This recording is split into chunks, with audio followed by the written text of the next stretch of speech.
Find unit டிஜிட்னு கொடுத்துட்டு 264 power 102 plus 264 power 103 அப்படின்னு கொடுத்துருக்காங்க.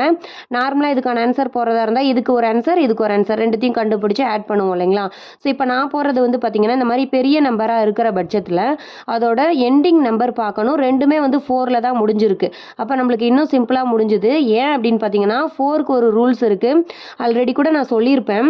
ப்ரீவியஸ் வீடியோலாம் பார்த்துருந்தீங்கன்னா தெரிஞ்சிருக்கும். அதாவது 4 பொறுத்த வரைக்கும் அதோட பவர் வந்து ஆடாக இருக்கும்போது, பவர் வந்து ஆட் பவர் அப்படின்னு ஞாபகம் வச்சுக்கோங்க. ஈவன் பவர் 4 பொறுத்த வரைக்கும் ஆட் பவர் வந்துச்சுன்னா அதோட ஆன்சர் 4ல் தான் முடிஞ்சிருக்கும். ஈவன் பவர் வந்துச்சுன்னா அதோட ஆன்சர் 6ல் தான் முடிஞ்சிருக்கும். இந்த கான்செப்ட் படி பார்க்கும்போது 102 அப்படிங்கிறது என்ன நம்பர்? Even number. ஈவன் பவர்னும் போது 6ல் இதோட ஆன்சர் கண்டிப்பாக 6ல் தான் முடிஞ்சிருக்கும். அதே போல் இது பாருங்கள் 103ங்கிறது ஆட் நம்பராக இருக்குது. இதோட ஆன்சர் கண்டிப்பாக 4ல் தான் முடிஞ்சிருக்கும். ஸோ இதை ரெண்டையும் ஆட் பண்ணிங்கன்னா 10ன்னு கிடைக்கும். இதோட யூனிட் டிஜிட் என்ன? 0.